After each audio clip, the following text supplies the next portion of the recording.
श्रीमद्गोकुलचन्द्रे त्रिभङ्गसन्दर्शिताङ्गमाधुर्ये गोपीनयनचकोरे व्रजराजकिशोरे मतिर्मेस्तु पुष्टिमार्गीय सर्वज्ञः करुणारसपूरितः श्रेष्ठफलप्रदाता तस्मै श्रीगुरवे नमः।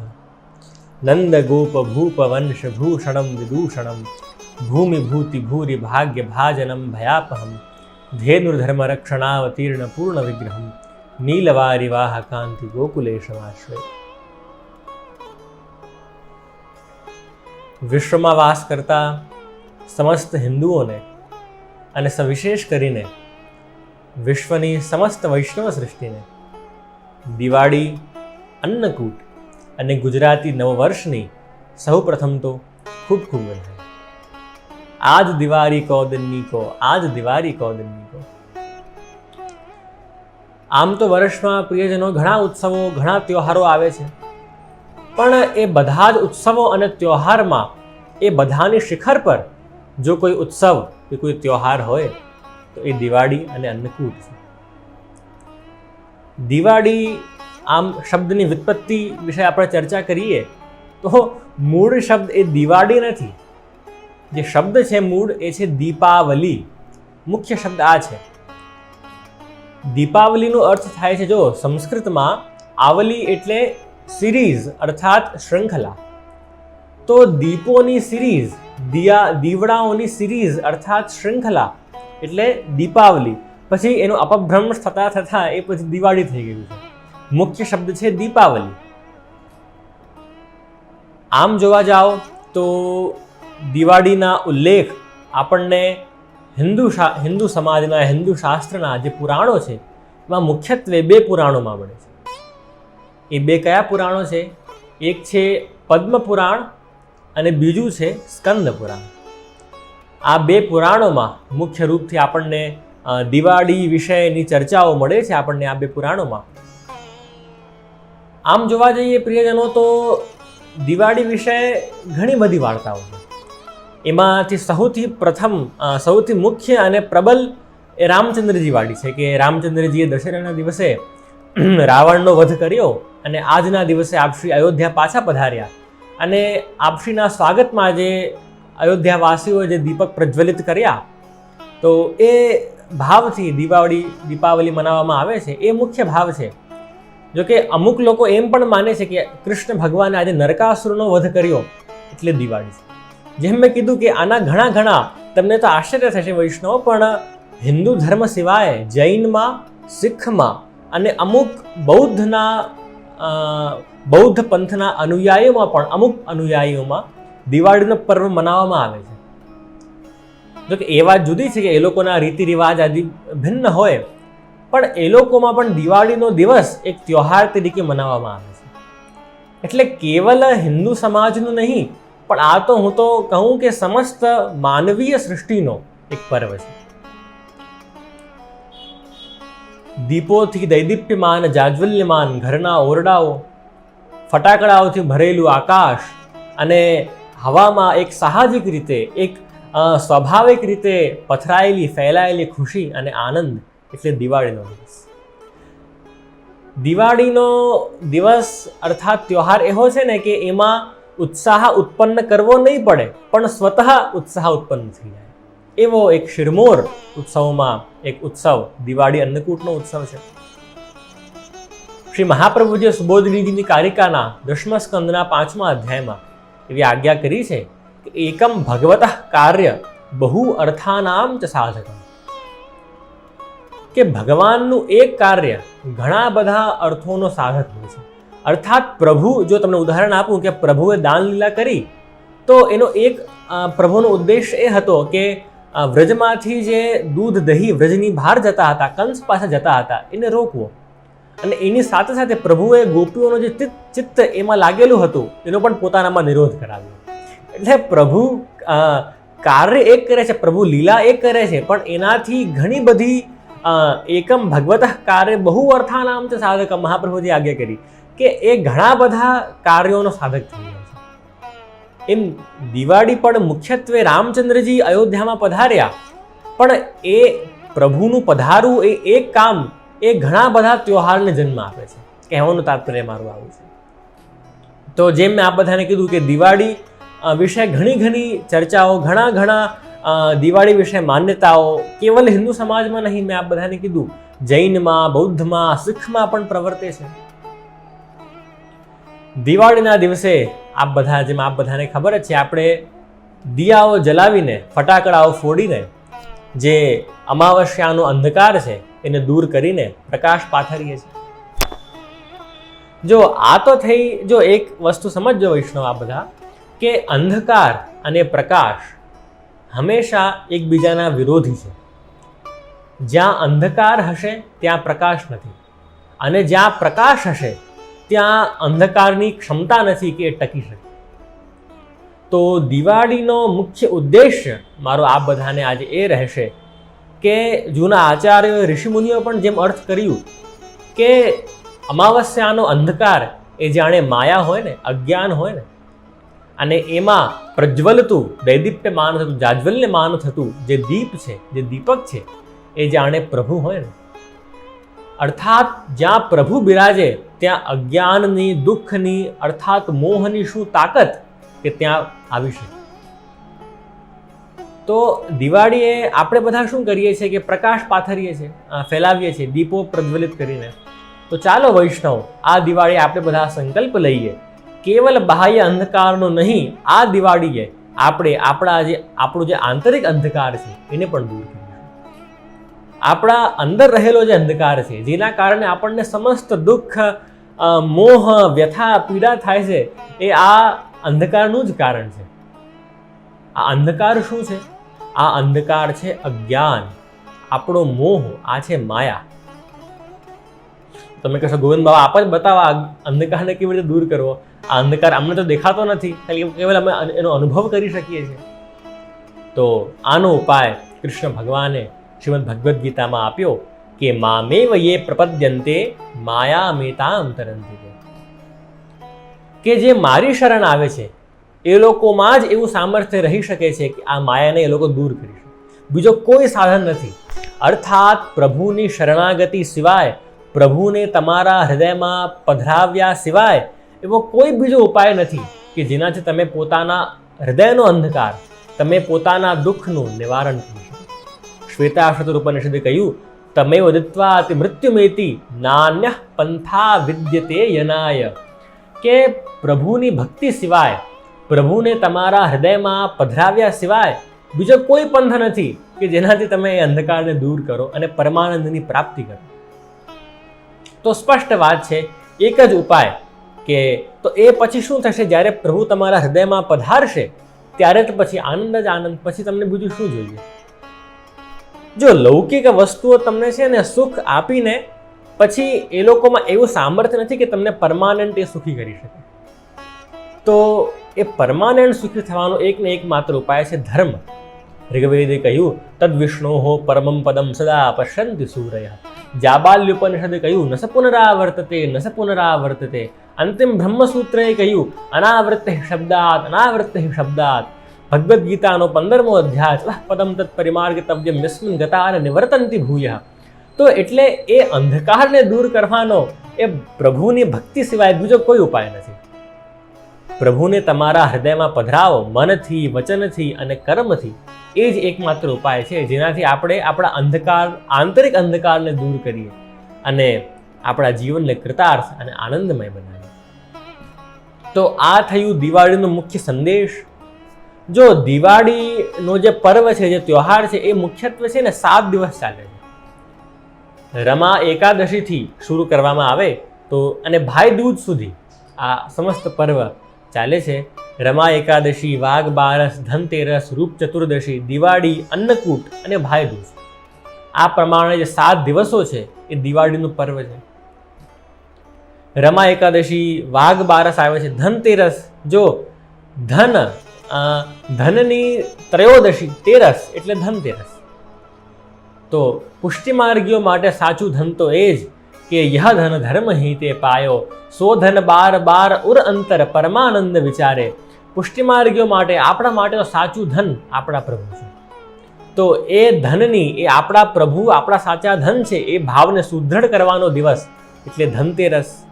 એ દિવસે પ્રભુ શયનના દર્શનમાં હટડીમાં બિરાજે છે. હટડી એટલે પ્રિયજનો એક પ્રકારની હાટ, એક પ્રકારની દુકાન. પ્રભુ એ દિવસે પ્રભુ દુકાન માલિક બને છે એ દિવસે. ચલો સખી તહા પેઠ લગી હૈ, બેચતે હૈ જહાં નંદ કુમાર, હટડી બેઠે શ્રી ગોપાલ. કેવા અદ્ભુત કીર્તનો છે એ દિવસના, કે ગોપીઓ એક બીજી ગોપીઓને કહે છે કે ચાલો સખી આજે આપણે પ્રભુના દર્શન કરવા જઈએ. કેમ? કારણ કે આજે તો પ્રભુ પોતે હટડી લગાવીને બેસ્યા છે, પ્રભુ પોતે દુકાન માલિક બનીને બેસ્યા છે. ચલો સખી તહા પેઠ લગી હૈ, બેચતે હૈ જહાં નંદ કુમાર. તો એવો દિવસ હટડીનો દિવસ, ધનતેરસનો દિવસ. 14 રૂપ ચતુર્દશીનો દિવસ. એવું એક માન્યતા છે કે રૂપ ચતુર્દશીના દિવસે જો તમે સૂર્યોદય પહેલાં તમે નહીં જાગો તો તમારું જે રૂપ છે, તમારી જે સુંદરતા છે એ કાગડો લઈ જાય છે. જોકે એ તો પહેલાંની રીતિ રિવાજોની વાતો છે, એમાં કેટલું વિશ્વાસ કરો એ તમારી ઉપર છે.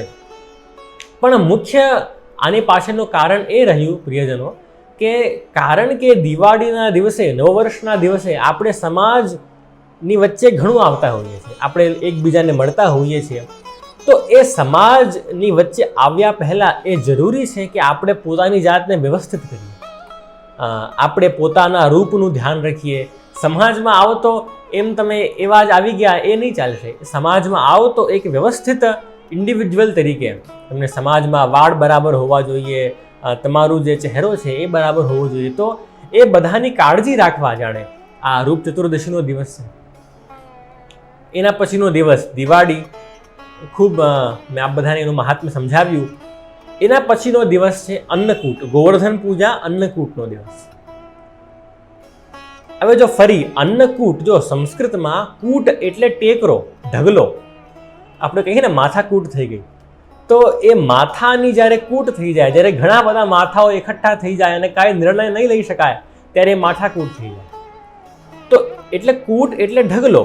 તો એ ઉત્સવ જેમાં અન્નનો ઢગલો કરવામાં આવે છે, અન્ન એટલે ભાત, એ ઉત્સવ કે જેમાં ભાતનો ઢગલો કરવામાં આવે છે એનું નામ છે અન્નકૂટ. જો ફરી ઘણા લોકોને 56 ભોગ અને અન્નકૂટ વિશે ફેર સમજ નથી પડતી, કારણ કે ચિત્રો એક જેવા જ લાગે કે ઘણું મોટું મંડપ છે ને ઘણી બધી સામગ્રીઓ છે. 56 ભોગમાં અને અન્નકૂટમાં ઘણો ફરક છે. અન્નકૂટમાં જેમ શબ્દ સૂચવે છે એમાં અન્નનો ઢગલો હોય છે. એમાં તમે જ્યારે પણ દર્શન કરો, હવેલીઓમાં કે ક્યાંય પણ ચિત્રોમાં દર્શન કરો, તો જો આગળ એક પ્રકારનો અન્નનો ઢગલો હોય તો એ અન્નકૂટ છે, અર્થાત એ જો નહીં હોય તો એ 56 ભોગ છે. તો આ મુખ્ય ફરક છે. તો એ દિવસ કે જ્યારે પ્રભુને અન્નનો ઢગલો કરવામાં આવે છે એનું નામ અન્નકૂટ છે. જ્યારે આપણે ગોવર્ધન પૂજા અન્નકૂટ વિશે ચર્ચા કરતા હોઈએ ત્યારે ભાગવતજીનું અનુસંધાન લેવું ખૂબ જરૂરી છે કે ભાગવતજીમાં આના વિશે શું કહેવાયું છે. ભાગવતજીના 10મા સ્કંદના 24મા અને 25મા અધ્યાયમાં મુખ્યત્વે આપણને ગોવર્ધન પૂજા અને અન્નકૂટનું વર્ણન મળે છે. આમ તો આની વાર્તા ખૂબ પ્રખ્યાત છે, આ બધાને ખબર જ હશે કે દર વર્ષ મુજબ નંદરાયજી તૈયારી કરતા હતા ઇન્દ્ર પૂજાની. તો ગોદ બેઠે ગોપાલ કહેત બ્રજરાજ સો, જે કેટલા આ દિવસના તમે કીર્તનો પણ જુઓ વૈષ્ણવ, તો આમ હૃદય એકદમ આમ આનંદ થઈ જાય. અપને અપને ટોલ કહેત બ્રજવાસિયા. તો એટલે ઇન્દ્ર પૂજા થવાની હતી, તો કૃષ્ણ ભગવાન પોતાના પિતૃચરણ પાસે પધાર્યા, નંદ બાબા પાસે પધાર્યા અને પૂછ્યું કે તાચરણ આપ આ શેની તૈયારી કરો છો? તો નંદ બાબાએ કહ્યું કે આ પ્રમાણે અમે દર વર્ષે ઇન્દ્રની પૂજા કરીએ છીએ. તો કૃષ્ણ ભગવાને પૂછ્યું કે કેમ ઇન્દ્રની પૂજા કરો છો? તો નંદરાયજીએ કહ્યું કે કારણ કે આ વરસાદના દેવ છે, આપણે બધા વ્રજવાસીઓ છે, એટલે જે આપણું મુખ્ય તાકાતનું સોર્સ છે, આપણે ખેતીવાડીઓ છે, જે આપણું અન્ન છે, એ જે આપણને આપતા હોય એ ઇન્દ્રદેવ છે. તો એટલે એ વરસાદના જે દેવતા છે એની પૂજા કરવામાં આવે. તો ત્યારે કૃષ્ણ ભગવાન પછી ત્યાં કર્મના સિદ્ધાંતો બતાવે છે. કર્મણા જાયતે જંતુ કર્મણૈવ વિલીયતે, કે હે તાચરણ આ બધું કર્મથી થાય છે ને ત્યાં ઘણી ચર્ચાઓ છે. અને પછી કૃષ્ણ ભગવાન નંદરાયજીને એ માનવા મજબૂર કરી નાખે છે કે ગિરિરાજજી જ આપણા સાચા દેવતા છે. કૃષ્ણ ભગવાન એમાં ઘણા તર્કો આપે છે કે આપણે બધા ગોવાળિયાઓ છીએ, એટલે ગાયોનું જે રક્ષણ કરે, જો ગોવર્ધન ગિરિરાજજી આપણે કહીએ તો ગોવર્ધન એટલે જે ગાયોનું વર્ધન કરે, જે ગોવંશનું વર્ધન કરે. કારણ કે આપણે બધા વ્રજવાસીઓ અહીર છીએ, એટલે આપણી ગાયોનું જે પોષણ કરે એવા જે શ્રી ગિરિરાજજી છે એમની પૂજા કરવી જોઈએ, નહીં કે ઇન્દ્રની પૂજા. તો નંદરાયજીને આ વાત બરાબર લાગે છે અને એ કૃષ્ણ ભગવાન પછી પૂજન ચલેરી ગોપાલ ગોવર્ધન, પૂજન ચલેરી ગોપાલ, કૃષ્ણ ભગવાન ત્યાં ગોવર્ધન પૂજા કરવા જાય છે. બડડન કો આગે લે ગિરધર શ્રી ગોવર્ધન પૂજન આવત. મોટાઓને આગળ કરીને પ્રભુ ત્યાં ગોવર્ધન પૂજાનો ક્રમ પ્રારંભ કરે છે. હવે ગોવર્ધન પૂજા થઈ એટલે ઇન્દ્રને આ વાતની ખબર પડી. તો ઇન્દ્ર એટલો કુપિત થયો અને જે આ બધાને ખબર છે કે એણે જે મેઘવૃષ્ટિ, પ્રચંડ મેઘવૃષ્ટિ વ્રજ ઉપર કરી અને એ દિવસ પછી પ્રભુ 7 દિવસ પ્રભુએ પોતાની આંગળી પર શ્રી ગિરિરાજજી ઉપાડ્યા. અને એ વાર્તા આ બધાને ખબર છે એટલે એના ઉપર હું વધારે પ્રકાશ નથી નાખતો. પણ એક વસ્તુ આ વાર્તામાં ખાસ ધ્યાન દેવા જેવી છે કે શ્રી ગિરિરાજજી, એવું વર્ણન છે ભાગવતજીમાં, એ પ્રગટ દેવતા છે. અર્થાત કેવલ એ શિલા રૂપે ત્યાં બિરાજ્યા નહીં, પણ એ સમયે પ્રભુ પોતે એમાં પ્રગટ થયા. શૈલોસ્મી કરીને ત્યાં વર્ણન છે ભાગવતજીમાં કે પ્રભુ પોતે એ ગિરિરાજજી બધાને એવા દર્શન થયા કે ગિરિરાજજી પોતે બધું સાક્ષાત આરોગતા હોય, ટોપલાના ટોપલાઓ. એવું નહીં કે ટેરા લીધો અને ગિરિરાજજીને ભોગ ધર્યા. ત્યાં કીર્તનો પણ તમે જુઓ તો દેખો રી હરિ ભોજન ખાત, એ બધાની સામે પ્રભુએ ભોગ આરોગ્યું છે. અન્ય દિવસોમાં તો શું હોય કે આપણે ભોગ ધરીએ અને ટેરો લઈએ, પ્રભુ અંદર ભોગ આરોગે. પણ અન્નકૂટના દિવસનું એ મહત્વ છે, એ મહત્તા છે અન્નકૂટના દિવસની કે તમારી નજરો જોતા પ્રભુ ભોગ આરોગે છે. અને એક બીજી વિશિષ્ટ વાત વૈષ્ણવ કે વલ્લભકુલ પ્રાયઃ વૈષ્ણવની દ્રષ્ટિ પડે એ સામગ્રીની આરોગે, ખાસ કર સખડી. પણ કેવલ અન્નકૂટના દિવસે પ્રભુ પણ, અરે વલ્લભકુલ એ, કારણ કે દર્શન ખુલી ગયા અન્નકૂટના તો બધા દર્શન કરે છે બધી સામગ્રીના, એ જ સામગ્રી, એ જ મહાપ્રસાદ વલ્લભકુલ પણ લે છે. તો એટલે એ પ્રગટ દેવતા, એ પ્રભુ, બીજા બધા ઉત્સવમાં વૈષ્ણવ શું હોય કે પ્રભુની લીલાઓ છે એ ટેરા પાછળ ચાલતી હોય, પણ આજનો દિવસ તો એવું છે કે પ્રભુની લીલા સાક્ષાત તમારી સામે થાય છે. એ દેખો રી હરિ ભોજન ખાત છે આજના દિવસે, તો તમારી સામે પ્રભુ ભોગ આરોગે છે. તો એ વિશેષ મહત્વ. અને પછી ત્યાં વ્રજવાસીઓએ જોયું તો ગિરિરાજજી જેવા દર્શન થતા હતા ગિરિરાજજીના, એવા દર્શન પોતાના કૃષ્ણના થતા હતા. તો એ જે તે કશું ના સંદેહ, તો બધાને આશ્ચર્ય થઈ ગયું કે આ ગિરિરાજજી તો એકદમ અમારા કૃષ્ણ જેવા જ લાગે છે.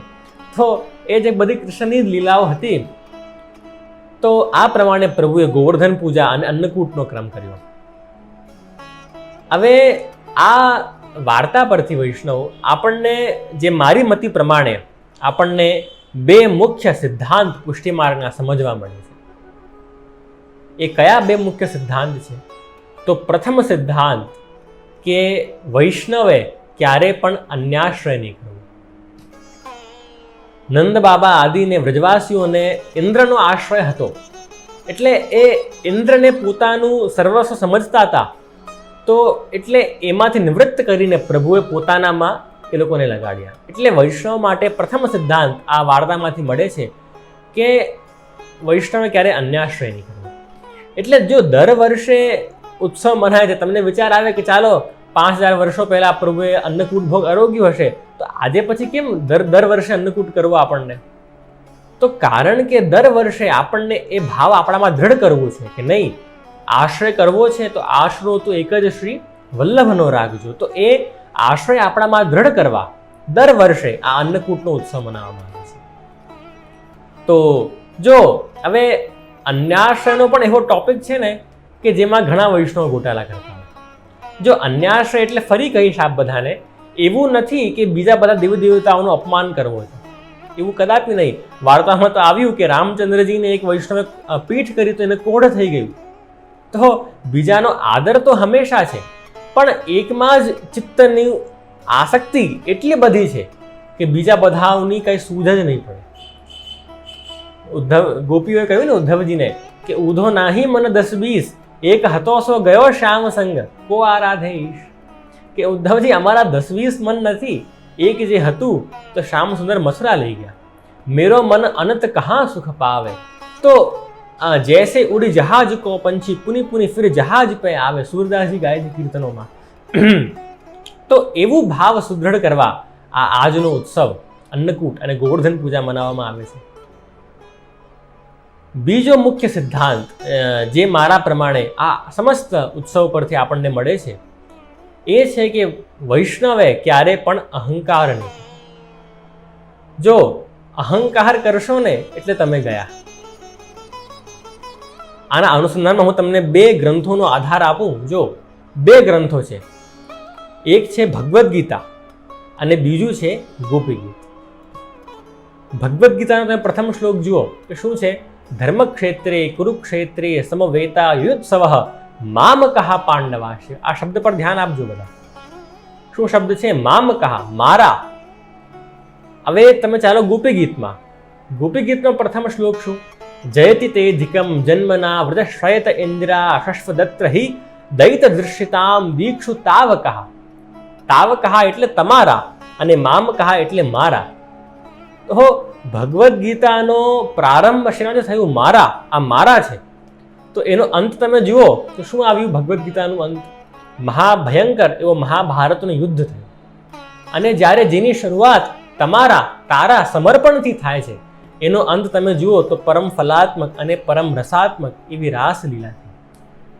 તો એટલે તમે અહંકાર કરશો કે આ મારું છે, હું આ કરું છું, હું આ વસ્તુનો માલિક છું, ઇન્દ્રને હતો કે હું વરસાદનો દેવતા છું, તો એ પછી બધું એ ગડબડ થશે પછી। એટલે એવું નહીં કરતા। તો અહંકાર વિમૂઢ આત્મા કરતા અહમિતિ મન્યતે, ભગવદ્ ગીતાના પ્રભુએ પણ આજ્ઞા કરી છે કે હું જ બધું કરું છું, પણ જે અહંકારવાળો વ્યક્તિ છે એને એમ થાય છે કે હું બધું કરું છું। તો એટલે આ વાર્તાથી મુખ્ય આપણા બે સિદ્ધાંત આપણને જાણવા મળે છે કે વૈષ્ણવ ક્યારે અહંકાર નહીં કરવો અને બીજો વૈષ્ણવ ક્યારે અન્યાશ્રય નહીં કરવો। દયારામભાઈએ ગાયું ભક્તિ પોષણમાં, દાસપણામાં સૌભાગ્ય છે પતિ પુરુષોત્તમ જેને માથે। આ દાસ ધર્મમાં તો આપણું સૌભાગ્ય છે। કેમ? કારણ કે આપણા પુરુષોત્તમ કોણ છે? એ પ્રભુ આપણા પુરુષોત્તમ છે। તો આ પ્રમાણે દિવાળીનો અને અન્નકૂટના વાર્તાઓ પરથી જે મારા પ્રમાણે જે આપણા મુખ્ય સિદ્ધાંતો છે એની આપણે ચર્ચા કરી। મેં આ બધાને કીધું કે 56 ભોગમાં અને અન્નકૂટમાં શું ફરક છે। જો ઘણા લોકોને એવું પણ ઘણાના મનમાં એવું વિચાર આવે કે આ પ્રભુ આટલા બાલકૃષ્ણજી બિરાજતા હોય અને આટલી બધી સામગ્રી પ્રભુની સામે ધરી હોય તો પ્રભુ કેવી રીતે અરોગતા હશે? આટલું બધું પ્રભુ તો આટલા બાળક છે, પ્રભુ કેવી રીતે અરોગતા હશે? ઘણાને આવો વિચાર આવે। તો આવી ક્યારે પણ અસંભાવના પ્રભુમાં નહીં કરવી। આ વિચાર જો આપના મનમાં આવતું હોય તો તત્ક્ષણે એને કાઢી નાખજો। કારણ કે એ તો કરતું અકર્તું અન્યથા કરતું સમર્થ શ્રી હરિરાય, ન થવાનો કરે પદાર્થ થનારો મટી જાય। દયારામભાઈ ગાય છે એ તો કરતું અકર્તું અને અન્યથા કરતું છે। બાકી તમે જ વિચારો કે એક નાનો બાળક ગિરિરાજજીને કેવી રીતે ઉપાડી શકે? એક કારણ કે એ પ્રભુ પોતે કૃષ્ણસ્તુ ભગવાન સ્વયં, ભાગવતજી કહે છે, એટલે સ્વયં ભગવાન છે એટલે કરી શકે છે। તો એ વિચાર નહીં કરતા કે એ પ્રભુ તો આટલા નાના બાળક એ આટલું બધું ભોગ કેવી રીતે રોકતા હશે। અને એ ભોગ પછી પણ તમે જુઓ પુષ્ટિમાની વિશિષ્ટતા, એના પછી પણ ઉત્થાપન ભોગ આવે છે, સંધ્યા ભોગ, શયન ભોગ એના પછી પણ આવે છે। એવું નહીં કે આટલું બધું પ્રભુએ અરોગી લીધું તો હવે કોઈ ભોગની જરૂર નથી, એવું નથી। અરે શ્વેતાશ્વતર ઉપનિષદે તો કહ્યું, અપાણી પાદો જવનો ગ્રહિતા પશ્યતે ચક્ષુ સ શૃણોત્ય કર્ણઃ સ વેત્તિ વેદ્યમ ન તસ્યાસ્તિ વેત્તા। હે આપણા પરમાત્મા તો કેવા છે? અપાણી પાદો જવનો ગ્રહિતા, એમના લૌકિક હાથ પેર નથી છતાં એ દોડે છે અને વસ્તુઓનું ગ્રહણ કરે છે। પશ્યત્ય ચક્ષુ સ શૃણોત્ય કર્ણઃ, એમના નેત્ર નથી લૌકિક છતાં એ જુએ છે અને એમના લૌકિક કર્ણો નથી છતાં પણ સાંભળે છે। સ વેત્તિ વેદમ ન તસ્યાસ્તિ વેત્તા, એમને જાણવાવાળું કોઈ છે જ નહીં। એટલે આપણી લૌકિક બુદ્ધિ ખોટી એમાં નહીં નાખવી કે એવો વિચાર ક્યારે નહીં કરવો કે પ્રભુ તો આટલા નાના બાલકૃષ્ણ આટલું બધું મોટો અન્નકૂટ કે 56 ભોગ કેવી રીતે અરોગતા હશે। તો આવી અસંભાવના ક્યારે પ્રભુમાં નહીં કરતા। તો બસ વૈષ્ણવ અંતે હું એ જ કહીશ કે જેમ આ બધાને પહેલાં મેં કીધું કે ચાલો આપણે બધા આ દિવાળીએ સંકલ્પ લઈએ કે કેવલ આપણે આપણા બાહ્ય અંધકારનો નહીં પણ આપણા આંતરિક અંધકારનો પણ આપણે આ દિવાળીએ એને નિરસ્ત કરીએ। જો તમારું બાહ્ય અંધકાર તો કેવું હોય કે તમે દીવો જલાવ્યો, દીવડો, તો એ 1 કલાક તમને પ્રકાશ આપે, પછી તો ફરી અંધકાર થઈ ગયો. પણ આંતરિક અંધકાર, આંતરિક પ્રકાશ જો આવી જાય તો એ હંમેશા માટે અજ્ઞાન નિવૃત્તિ થાય છે. સદા પશ્યંતિ સૂરય ઋગ્વેદ, કે એ હંમેશા એનામાં પ્રકાશ જ પ્રકાશ, આનંદ જ આનંદ, સુખ જ સુખ એના જીવનમાં આવી જાય છે. તો જેવી રીતે દિવાળીમાં આપણે રંગોળી કરીએ છીએ, તો પ્રભુને અભ્યર્થના કે આપનું પણ જીવન એ જ રંગોળીની માફક રંગ ભર્યું રહે. પ્રભુ પધારશે તો જ એમાં રંગ આવશે, બાકી નથી આવવાના. દિવાળીનો પર્વ છે કે આપણે અજ્ઞાનથી જ્ઞાન તરફ જઈએ, નિરાશાથી આશા તરફ જઈએ, અજ્ઞાનથી જ્ઞાન તરફ જઈએ અને અંધકારથી પ્રકાશ તરફ જઈએ. તો આ જ શુભકામના આપીને ફરી આપ બધાને દિવાળી, અન્નકૂટ અને ગુજરાતી નવવર્ષની ખૂબ ખૂબ વધાઈ સાથે અહીં જ મારા વક્તવ્યને વિરામ આપું છું. ઇતિ શુભમ.